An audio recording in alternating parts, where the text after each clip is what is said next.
Hey everybody, Rich Lovell with the Vacaville Baseball Barn, and today I want to talk about outside pitches and what are some of the situations you might see them and how should you hit them.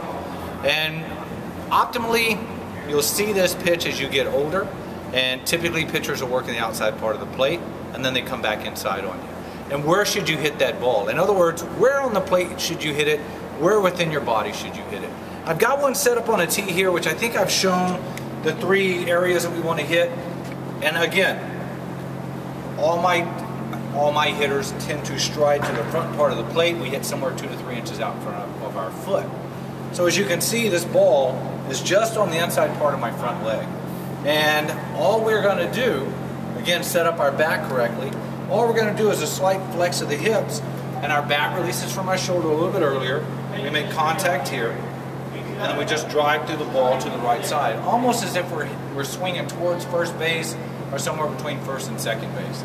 Now, you hit 50 balls, you got to go out and chase 50 balls. So a better training tool, if you want to call it, is what we call the swing away. And we can set up any type of pitch that we want without having to chase balls down. And I just happen to have one set up for the outside pitch here. And it's pretty simple. If I want one that's maybe not so deep, I can bring this up. I set up the ball real quick, make sure that the ball comes over the ball on the plate, and there I am, I'm set up. I don't have to move the big machine, all I have to do is move the plate. So I'm going to set this back up for our outside pitch and get myself set up, and what I do is I set up to the plate. I don't set up to the ball because I want to make sure that I get the same relation of what I have on the tee. And all I'm going to do is the same swing that I typically do on a middle or middle inside pitch. However, a couple of things occur.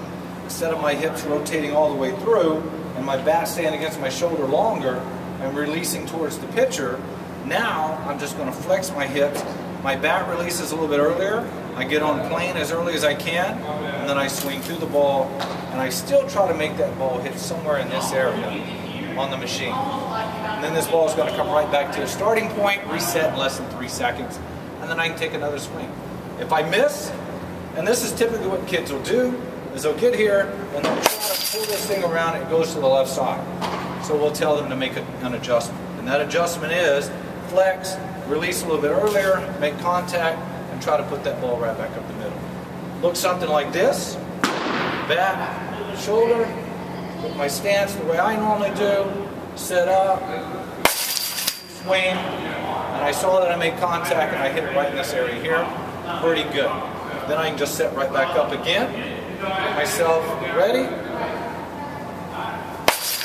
Swing, and I see that I hit it just perfect there. I can make an adjustment. I can get a swing in every 3 to 5 seconds if I rush myself. 6 to 7 seconds is good. That means I'm getting what? Somewhere between 7 and 10 swings every minute. Within an hour, I've got 60. So I'm sorry. What does that make out to be? Stop right there.